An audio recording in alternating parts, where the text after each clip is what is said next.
Let's admit it, all of us are using ChatGPT, but in what ways is it making us worse off? In this video, I'm going to talk to you about my top 5 of how ChatGPT is making you worse off in the long run.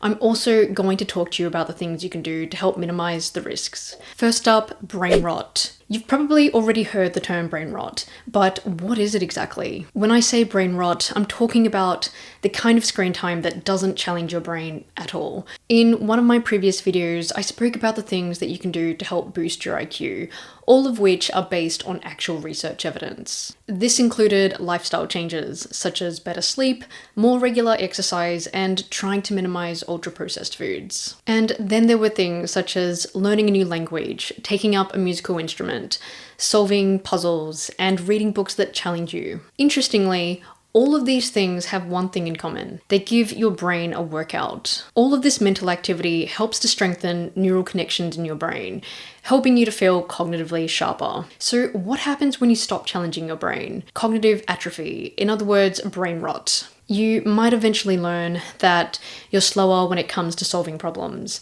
your memory is weaker, or that you're less patient with yourself when trying to learn something new. So how does ChatGPT come into this? Let's take a look at this study. The researchers wanted to know whether there's a relationship between frequent use of AI and critical thinking skills. Based on a sample of 666 participants, they found a statistically significant negative correlation between these two variables.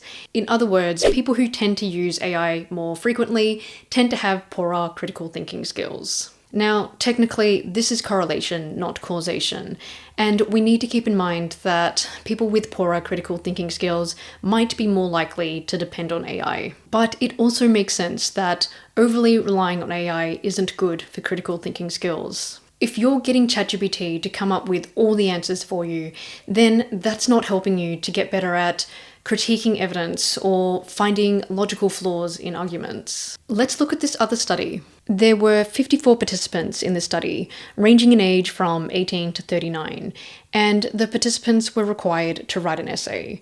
The researchers assigned the participants to one of 3 groups.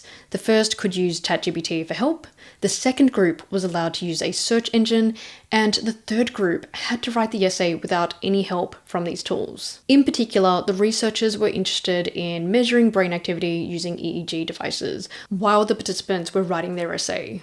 They found that the ChatGPT group showed the lowest levels of neural connectivity, while the group that didn't have any digital help showed the highest. Now, the researchers explicitly said, "We didn't find any brain rot," keeping in mind though that they didn't track cognitive abilities over time.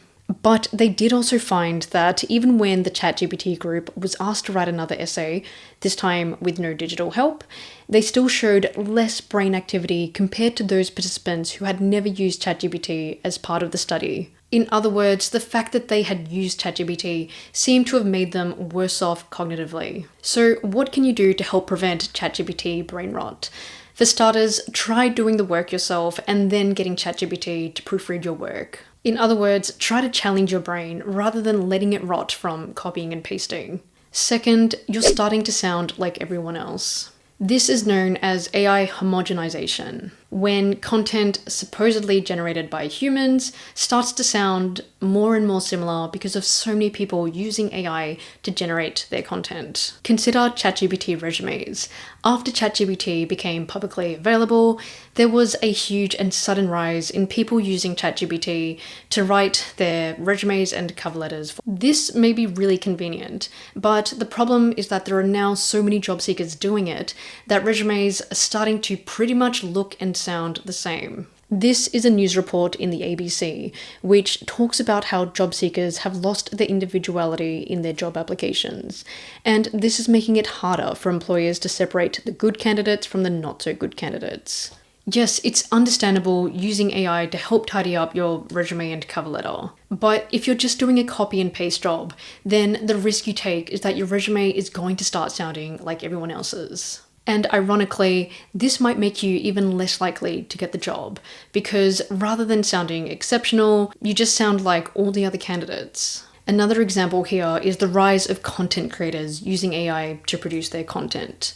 And I'm talking about the kind of AI generated content that is intended to trick the audience into thinking it's real. I think that if you are a content creator who relies heavily on AI for your content creation, including getting AI to write the script for you, ironically, you are going to find it much harder to stand out. Third, toxic positivity. This is when ChatGPT is so positive, it's essentially lying to you. It may seem agreeable, warm, understanding, and empathetic, but it might not be saying to you the things that you should be hearing. Things that might be a little bit uncomfortable for you to hear, but which would help you in the long run. Clearly, a lot of people have picked up on this and they've expressed their concerns. I personally put this to the test when I told ChatGPT that I was thinking of writing a fictional book about a statistician who sets out to buy a new pair of brown shoes.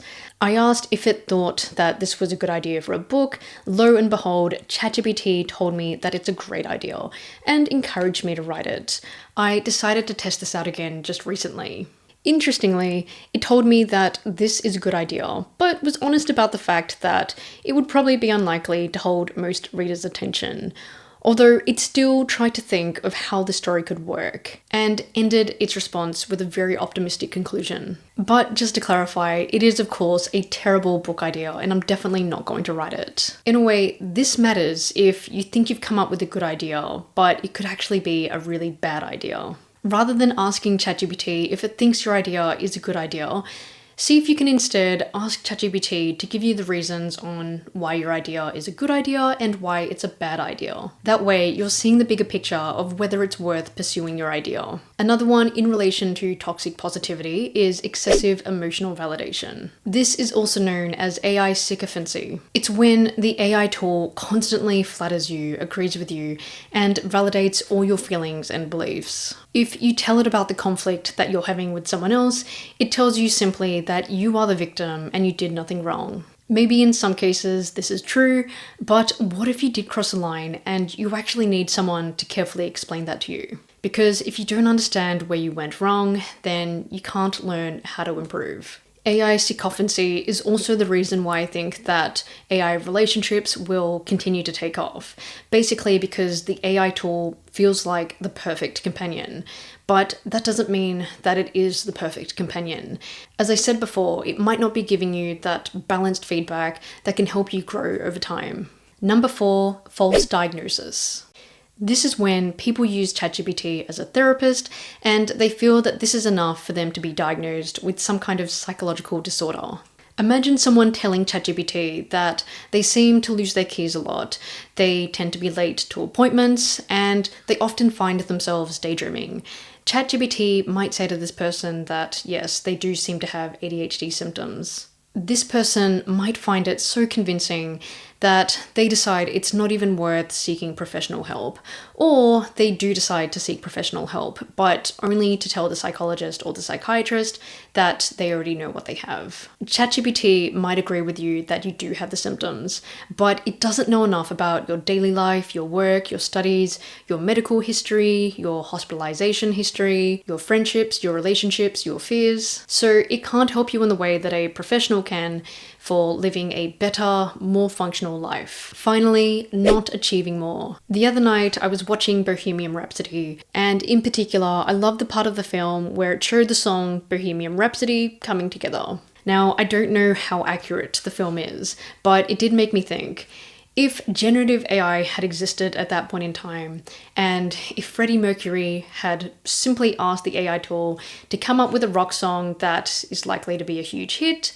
this AI tool would never have come up with a song like Bohemian Rhapsody. What Queen did with combining rock and opera and singing about complex themes such as existence and nihilism was completely original, and it worked. To put this to the test, I used an AI tool called Suno to create a song that combines rock and opera, and the lyrics relate to existence and dread.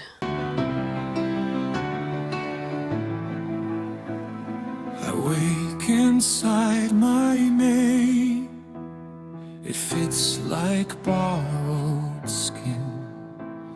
The mirror knows my face, but not the thing within. The floorboards hold their It just sounds generic. It's definitely not the kind of song that stands out or is memorable. Now, when I say achievements, I'm not necessarily talking about achievements as spectacular as Bohemian Rhapsody. I'm just saying that if you want to reach your full potential and you want to feel good about your accomplishments, you're not going to get there from copying and pasting answers from ChatGPT. Consider this as an example.